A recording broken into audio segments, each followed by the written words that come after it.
우리는 신앙생활하면서 이왕이면 남들에게 자랑할 만한 간증이나 극적인 이야기가 있기를 원합니다. 그래서 새롭게 하소서 같은 방송에 나와서 간증하는 사람이 부러워지기도 하는데요. 내가 예수 믿는 자부심을 가지고 이야기해서 믿지 않는 사람들이 날 부러워하고 나처럼 되길 원하는 마음을 갖고 싶기 때문일 것입니다.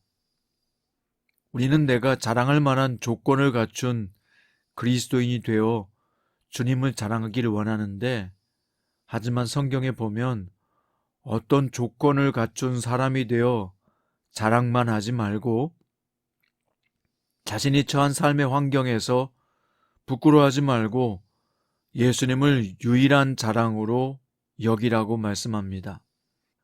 오늘 본문은 빌립보서 3장 1절부터 9절 말씀이고요. 그 중에서 4절부터 9절 말씀까지 읽겠습니다. 그러나 나도 육체를 신뢰할 만하며 만일 누구든지 다른 이가 육체를 신뢰할 것이 있는 줄로 생각하면 나는 더욱 그러하리니, 나는 8일 만에 할례를 받고 이스라엘 족속이요 베냐민 지파요 히브리인 중에 히브리인이요 율법으로는 바리새인이요 열심으로는 교회를 박해하고 율법의 의로는 흠이 없는 자라. 그러나 무엇이든지 내게 유익하던 것을 내가 그리스도를 위하여 다 해로 여길 뿐더러 또한 모든 것을 해로 여김은 내 주 그리스도 예수를 아는 지식이 가장 고상하기 때문이라.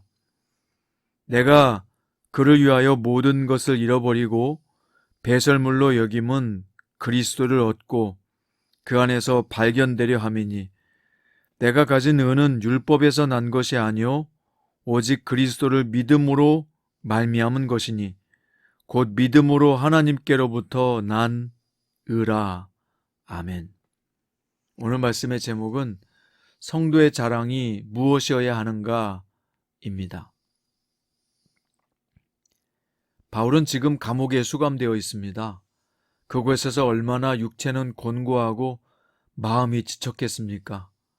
하지만 바울은 빌립보 교회 성도들을 향해서 주 안에서 기뻐하라 이렇게 당부합니다.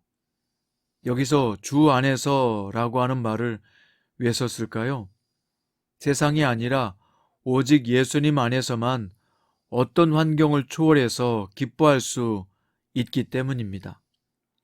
부모가 자녀를 낳고 키우면서 이미 큰 보상을 받습니다.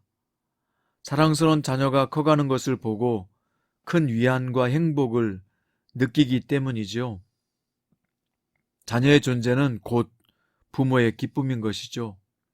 그런데다가 자녀가 재롱을 부리거나 사랑을 표현하면 힘든 인생길도 견딜 만한 것이 되고 말지요.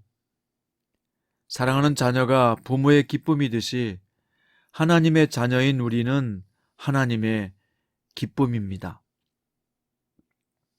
주님은 우리가 주 안에서 기쁨을 누리기 원하십니다. 그러나 주님을 떠나서는 그 무엇도 참된 기쁨과 행복이 될 수 없습니다. 뭔가를 사고 얻으면 우리가 잠시 동안 행복하고 만족한 것 같지만 세상의 어떤 것도 우리의 마음에 참된 기쁨과 안식을 주지 못합니다. 오직 주 안에서만 진정한 행복과 기쁨을 누리게 되어 있습니다. 그래서 바울이 오직 주 안에서 기뻐하라 라고 말한 것입니다.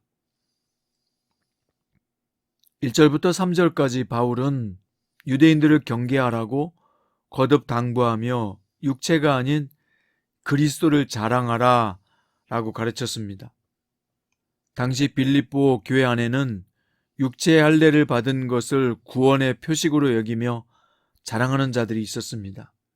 이것에 대해서 바울은 단환어조로 경고하며 오직 성령으로 봉사하고 오직 그리스도를 자랑하는 사람이 진정한 할례파라고 말했습니다.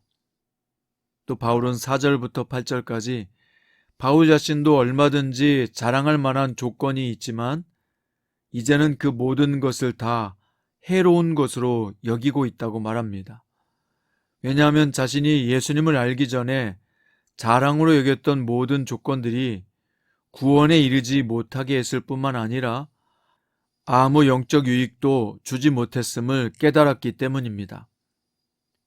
왜 바울은 자랑할 만한 환경이나 조건들을 가지고 있음에도 모두 해로 여기고 무가치하게 여기는 걸까요?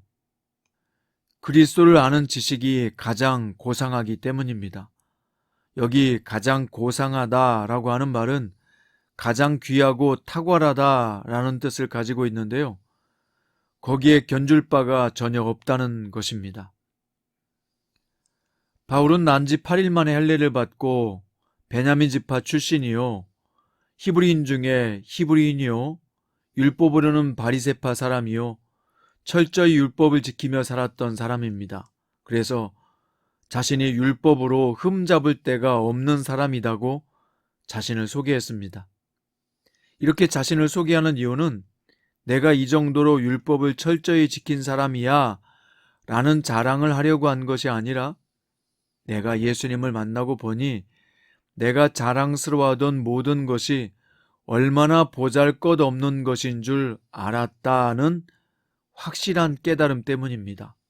그래서 바울은 심지어 모든 것을 배설물처럼 여긴다 라고까지 말한 것입니다. 이처럼 우리 성도들은 세상의 모든 것을 다 잃어도 사랑하는 사람이 떠나가도 오직 예수 그리스도로 충만하다 라고 고백할 수 있는 사람들입니다. 예수 그리스도를 통해서 죄사함을 받고 하나님 나라 백성이라는 탁월한 신분을 받았기 때문입니다. 자, 이어서 9절에 보면 바울 자신이 받는 의롭다는 의는 율법을 철저히 지켜서 얻은 것이 아니라 오직 예수 그리스도를 믿음으로 얻었다고 고백합니다. 하나님께서 율법을 주신 목적 중에 하나가 뭐죠? 바로 율법을 통해 죄를 깨달을 수 있기 때문에 주신 것입니다. 헌법이 있어야 죄가 무엇인지 알 수 있는 것처럼 율법을 보면 내 죄가 무엇인지, 내가 무엇을 하나님께 잘못했는지 알 수 있단 말입니다. 죄를 깨달았으면 어떻게 해야 합니까? 누가 우리 죄를 사해 주는가? 바로 예수 그리스도의 십자가의 보혈이 우리 죄를 사했다는 쪽으로 가야 하고 십자가 앞에 엎드려 나를 위해 피 흘려 죽으신 주님을 찬양해야 하는 것입니다. 우리는 우리의 노력과 행실로 의로워진 사람들이 아닙니다. 예수님께서 나의 죄를 짊어지고 십자가에서 고통을 받으심으로써 의로워진 것입니다.